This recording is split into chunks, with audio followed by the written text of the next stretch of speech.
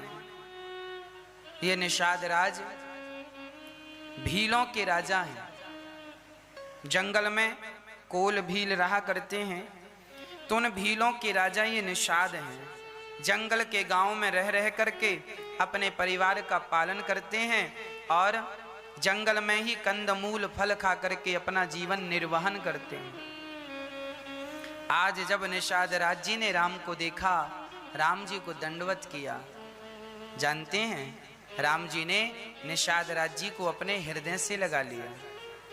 देखो, राम जी भगवान है ना, राम जी भगवान हैं और भगवान यह संदेश दे रहे हैं कि किसी को तुम ऊंचा और नीचा ना समझना।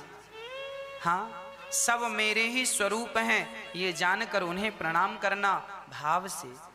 सब भगवत स्वरूप हैं, सब भगवान तुल्य हैं,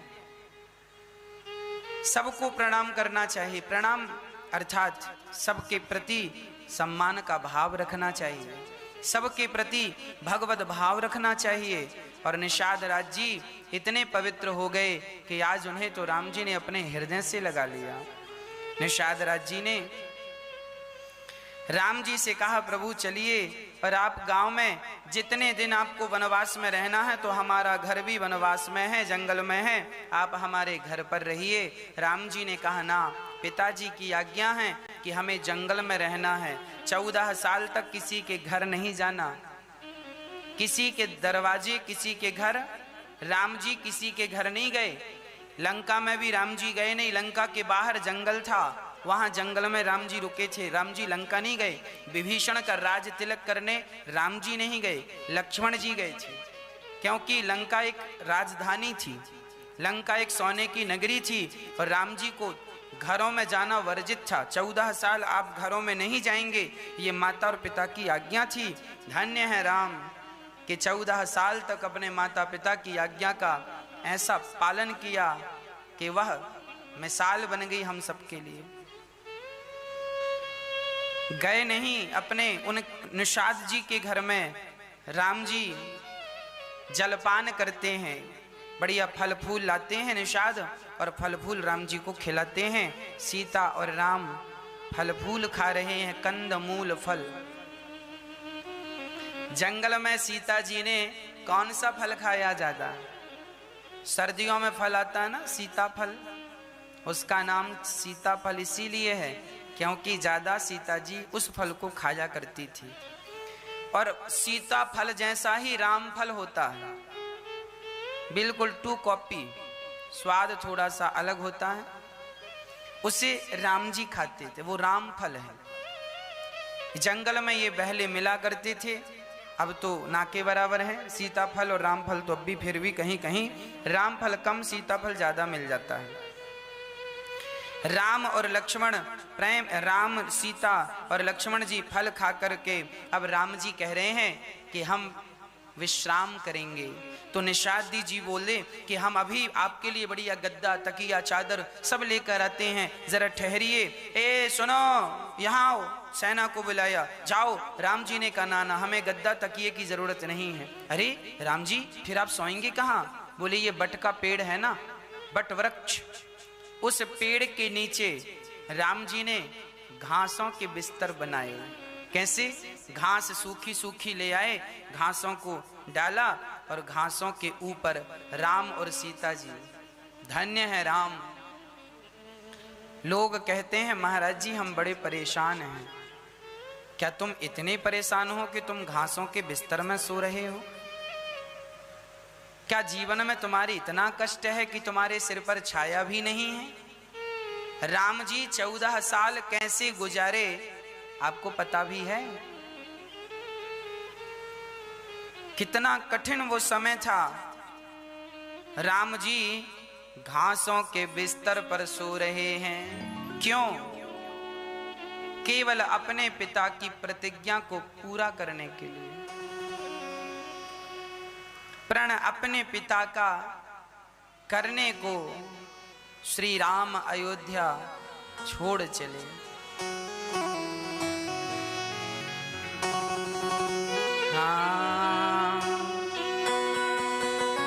घासों के बिछौ कभी नहीं रखा, जमी पर लेट जाते हैं, सिराने हाथ रखते हैं, हम तो अपना तकिया बिस्तर हमेशा साथ रखते हैं।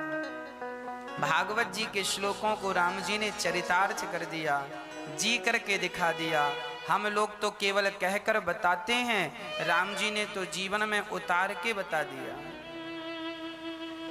सत्याम क्षितौ किम कशिपो प्रयासै बाहु स्वसिद्धे युपवर्हणै किम सत्यंजलौ किम पुरुधान्य पात्या दिग्वल्कलादौ, है ना।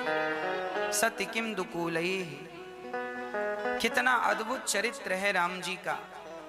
राम जी सो रहे हैं और सीता माता सो रही हैं। अच्छा, लक्ष्मण जी जाग रहे हैं। लक्ष्मण जी क्यों जाग रहे हैं?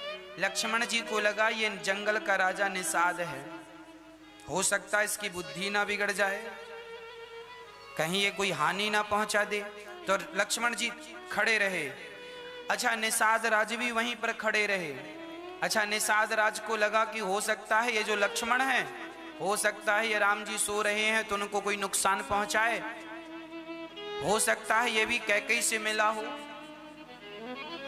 निषाद राज जी सोच रहे हैं कि हो सकता है लक्ष्मण कैकई से मिला हो, कि वनवास भेज दो और वनवास पहुंचे तो वनवास में मार के आ जाना, तो 14 साल बाद लौटने की भी समस्याएं खत्म हो जाएंगी।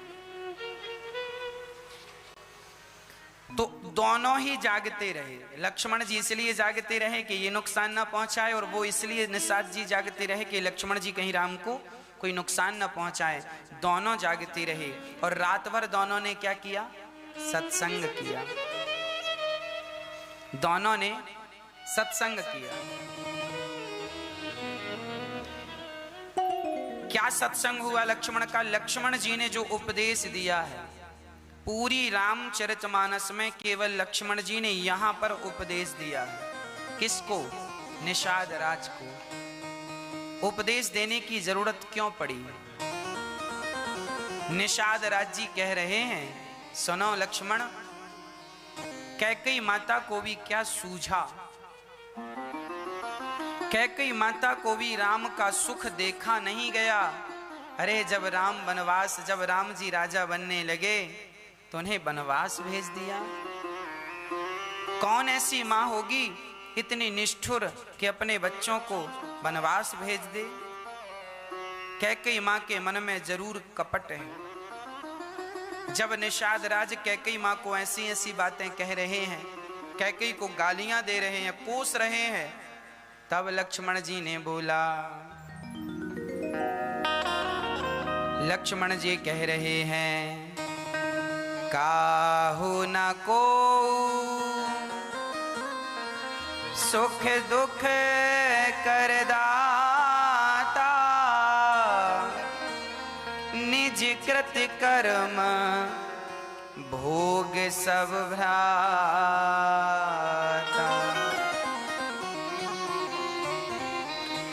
कोई किसी को दुख नहीं देता। सुनो निषाद जी, कोई किसी को दुख नहीं देता और कोई किसी को सुख नहीं देता। लक्ष्मण जी की गीता चालू हो गई, इसे लक्ष्मण गीता कहते हैं। यहाँ दिव्य उपदेश श्री लक्ष्मण जी ने किया है। लक्ष्मण जी निषाद राज को समझा रहे हैं, भैया तुम परेशान ना हो, तुम दुखी ना हो, ये कैकई माँ को दोष देने से कोई फायदा नहीं। जो होना था वो देखो होके रहेगा, और जो नहीं होना था वो देखो कभी नहीं होगा। इसीलिए जो होना है उसमें हस्तक्षेप ना करो। हमें लगता है कि कैकई माँ ने राम को वनवास भेजा, कैकई माँ के कारण राम को इतना दुख उठाना पड़ा। ना भैया, राम के जीवन में इतना दुख था, राम के जीवन में इतना कष्ट था, तो कैकई भले वनवास ना भेजती तो किसी और प्रकार से दुख उन्हें उठाना पड़ता। राम जी भगवान हैं, पर राम जी अपनी मर्जी से भक्तों को संदेश देने के लिए ये दुख उठा रहे हैं। हम किसी को आरोप प्रत्यारोप ना, हम किसी को दोष ना दें, हम किसी को दोष ना दें कि तुम्हारे कारण दुख मिला। हम लोग भी तो ये दोष देते हैं। सास दोष देती है कि बहू के कारण दुख मिला, बहू दोष देती है कि सास के कारण दुख मिला, पत्नी दोष देती है कि पति के कारण दुख मिला, पति दोष देता है कि पत्नी के कारण दुख मिला। आपसे सच्ची बात कहूं मेरी माँ, इस दुनिया में कोई किसी को दुख नहीं देता। हर व्यक्ति अपने ही हिस्से का दुख भोगता है। तुमने किसी जन्म में कोई अपराध किया होगा, कोई पाप किया होगा, तो आपको उस पाप का दंड दुख के रूप में मिल रहा है। इसीलिए हंसते हंसते, मुस्कुराते मुस्कुराते अपने पापों का दंड भोग लो। प्रत्यारोप, आरोप प्रत्यारोप करने से क्या होगा? तुम्हारे कारण दुख मिला। कोई किसी को कोऊ ना काहू को सुख दुख कर दाता, निज कृत कर्म भोग सब भ्राता। जोग वियोग भोग भल मंदा, हित अनहित मध्यम भ्रम फंदा, जन्म मरण जह लगी जग जालू, संपत्ति विपत्ति कर्म अरु कालू। सुनो निषाद जी, ये जगत के जंजाल हैं। जोग वियोग भोग है ना, जन्म और मृत्यु, संपत्ति और विपत्ति, ये संसार के माया जाल हैं, अपने में उलझा लेने वाले। इसीलिए हमें इन चक्रों से बचना चाहिए। लक्ष्मण जी कह रहे हैं कि धरनी धाम धनु पुर परिवारु, सरगु नरगु जहां लगी व्यवहारु। ये सब माया के ही जाल हैं।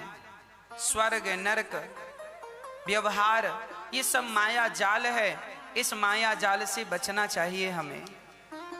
लक्ष्मण जी एक बहुत अच्छा दृष्टांत दे के इस बात को स्पष्ट कर रहे हैं। सुनना, लक्ष्मण जी कह रहे हैं, सपने होई भिखारी नृप, रंग को नाक पति होई, जागे लाभु नहाने कछु, तिमि प्रपंच जी जोई। कितनी बड़ी आवाज, सुनो समझो।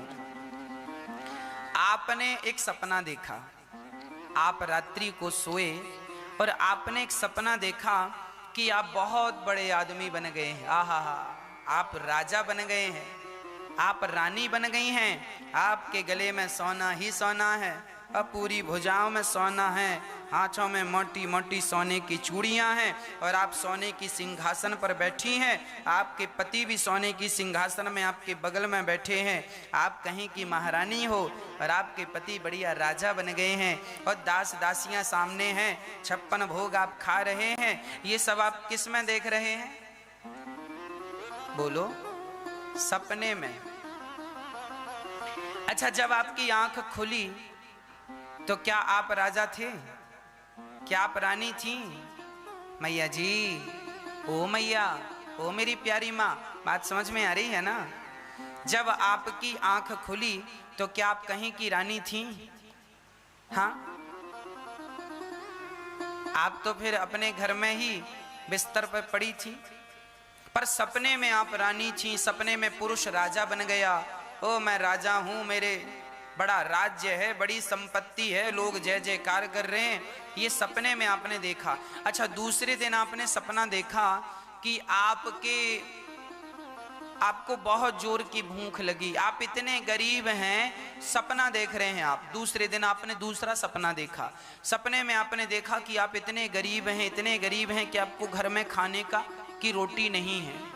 तब आप सबके घर जाके कह रहे हैं, भैया बहुत भूख लगी है, रोटी दे दो, रोटी दे दो। किसी ने रोटी नहीं दी। तब आप रोने लगे, अब तो प्राण निकल जाएंगे। तभी आपको कोई दौना भर के खिचड़ी दे करके गया।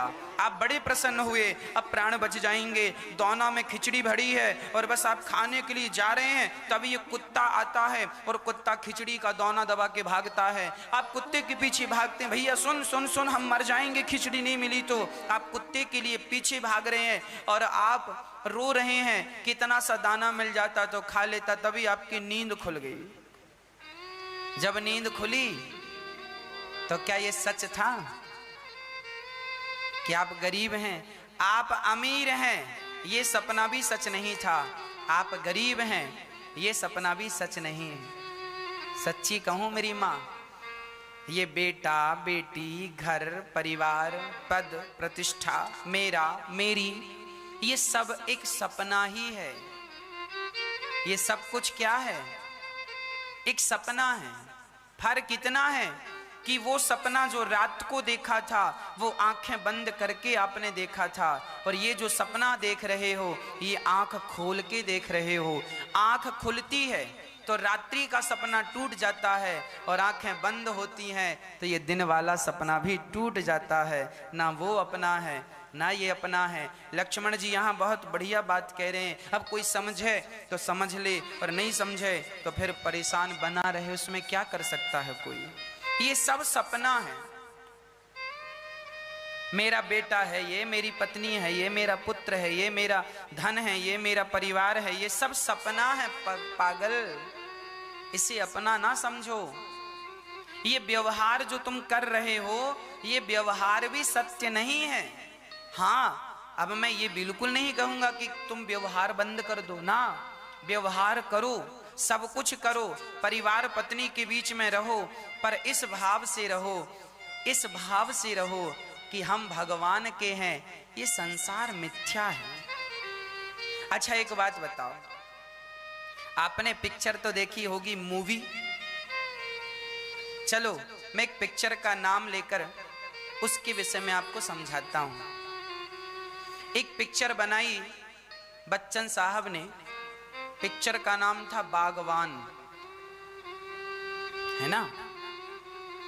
उस पिक्चर में अमिताभ बच्चन के बच्चे हैं, और वो बच्चे अपने माता और अपने पिता को घर से निकाल देते हैं। उस पिक्चर में अब हीरो रो रहा है, मेरे बच्चों ने मुझे निकाल दिया। वो पत्नी से बात करने के लिए भी महीनों का इंतजार करते हैं। एक बेटे के घर एक बेटे ने कहा मैं मम्मी पापा दोनों को नहीं रखूंगा, एक को रखूंगा।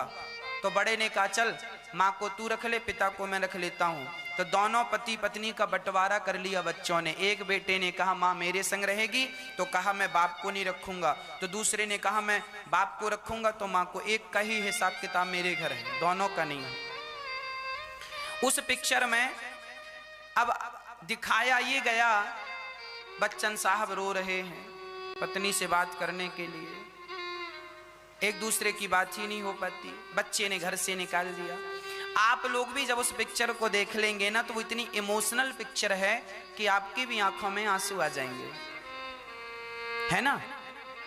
लेकिन क्या जो टीवी पर दिख रहा है कि अमिताभ बच्चन के बेटे ने घर से निकाल दिया, क्या ये सही है, रियल में सही है?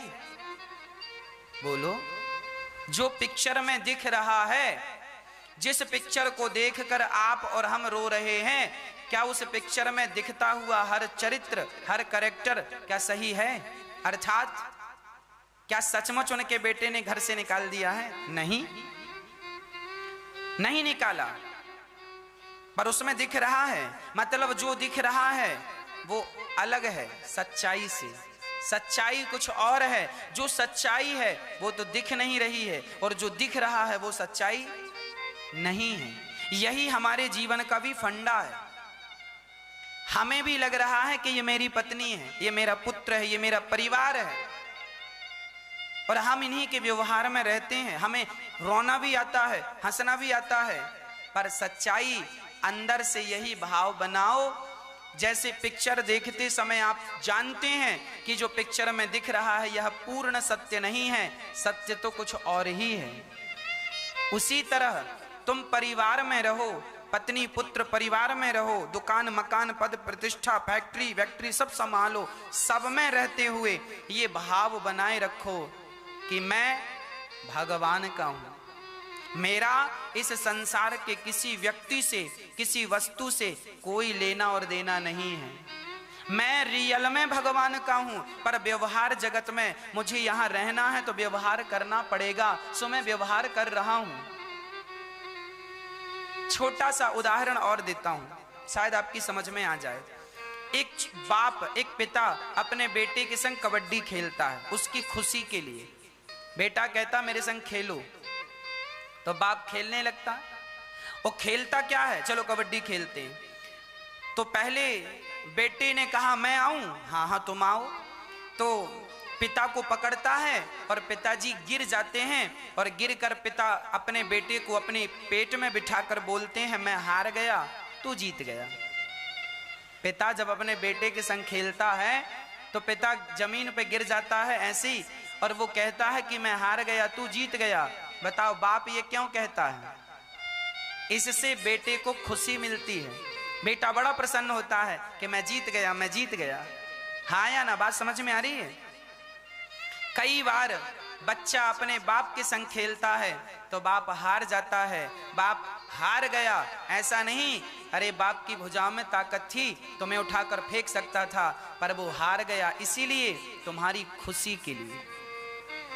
बस भक्तों, जैसे उस पिता को ये पता होता है कि मैं हारा नहीं हूं, पर वो बच्चे के लिए हारा हुआ अपने आप को मान लेता है। वो हारा नहीं है, अंदर से उसे पता है कि मैं हार नहीं सकता इस बच्चे से, अभी छोटा है ना। उसी तरह तुम्हें ये बात पता होना चाहिए कि ये संसार परिवार मेरा नहीं है, ये सब भगवान का है और मैं भी भगवान का हूं। पर व्यवहार जगत में जैसे तुमने अपने बेटे को प्रसन्न कर लिया, ऐसे तुम भी व्यवहार जगत में अपनी पत्नी को प्रसन्न कर लिया करो, बच्चों को प्रसन्न रखा करो, दुकान मकान खूब चलाओ, फैक्ट्री वैक्ट्री खूब चलाओ, खूब पैसा कमाओ, पर सब कुछ करते हुए ये भाव जरूर बना रहे कि मैं भगवान का हूं, मैं राम का हूं, मैं कृष्ण का हूं, ईश्वर ही मेरे हैं, ये जगत में कोई मेरा नहीं। व्यवहार पूरा निभाइए। कर्मण्येवाधिकारस्ते मां फलेषु कदाचन। तू कर्म करता रह बेटा, सब कुछ कर्म कर, लेकिन ये मत भूल कि तू मेरा है और मैं तेरा हूं। हम राम जी हमारे हैं। पायो जी मैंने राम रतन धन पायो, राम ही मेरी संपत्ति है, राम ही मेरा धन है, यह याद रह जाए तो फिर कहना ही क्या है। पर लोग संसार में ऐसे उलझ जाते हैं, ऐसे। हम ये नहीं कहते कि तुम पत्नी और पुत्र और परिवार को छोड़ दो, हमने आज तक कभी नहीं कहा कि तुम सब कुछ छोड़ दो, हमने कभी नहीं कहा कि तुम पत्नी पुत्र परिवार छोड़ दो, कुछ ना छोड़ो, सबके बीच में रहो, पर भाव यह रहे, तुम्हें ये ज्ञान रहे, ज्ञान का ये दिया जलता रहे सदा कि मैं भगवान का। बस इतनी सी बात तो याद रखनी है। इसमें बुराई क्या है, हर्ज क्या है? कोई किसी को सुख नहीं देता, कोई किसी को दुख नहीं देता। आज यदि कोई व्यक्ति रो रहा है ना, तो किसी ने कहा क्यों, तुम क्यों रो रहे हो? बोले महाराज मैं बहुत दुखी हूं, बहुत परेशान हूं। क्यों दुखी हो भाई, क्यों रो रहे हो? वो कहेगा मैं परेशान हूं, मैं दुखी हूं, पर उसे पता नहीं कि तेरे दुख का कारण, वो कहता है फलाने मेरे पड़ोसी ने मुझे पत्थर मार दिया, मेरी पत्नी ने मुझे घर से निकाल दिया, मेरा फलाना बेटा ऐसा है, मेरा फलाना व्यक्ति ऐसा है। कोई कहता है महाराज जी हमें खाने को नहीं मिला, कोई कहता है महाराज जी हमें ये दुख है। किसी को दोषी करार मत दो, तुम्हारे आंसुओं का जिम्मेदार कोई नहीं है, मेरे आंसुओं का जिम्मेदार कोई नहीं है, मेरे आंसुओं का जिम्मेदार केवल मैं हूं। पितामह भीष्म को बाणों की सैया पर लेटना पड़ा, बताओ जिम्मेदार कौन था? बताओ। पितामह भीष्म को बाणों की सैया पर लेटना पड़ा, 52 दिन तक तड़प तड़प के बाणों पर ही रहना पड़ा। जिम्मेदार कौन था? क्या अर्जुन जिम्मेदार? अर्जुन तुमने बाण मार दिया, देखो हमें कितना कष्ट हो रहा। अर्जुन जिम्मेदार नहीं थे। बोलो कौन जिम्मेदार था? स्वयं पितामह भीष्म जिम्मेदार थे। पितामह भीष्म के दुख का जिम्मेदार कौन? वो स्वयं। तुमने क्यों कौरवों का साथ दिया? क्या तुम्हें पता नहीं था कि ये दुष्ट लोग हैं? क्यों जान करके तुम विद्वान होके समझदार होके क्यों दुष्टों का साथ दे रहे हो? पितामह भीष्म ने किसी जन्म में एक सांप को कांटों के ढेर में फेंक दिया था, और वो सांप कांटे चुभ चुभ के मर गया। उसी का परिणाम उन्हें बाणों की सैया पर लेटना पड़ा। कौन हम किसको कसूरवार ठहराएं? हमें कांटा लगा है तो हम तुमको कसूरवार ठहराएंगे कि तुम्हारे कारण कांटा लगा? तुम खुद देख के क्यों नहीं चलते?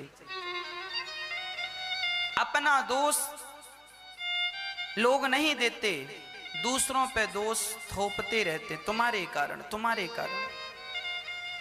गांधारी ने भगवान श्री कृष्ण को श्राप दे दिया, जाओ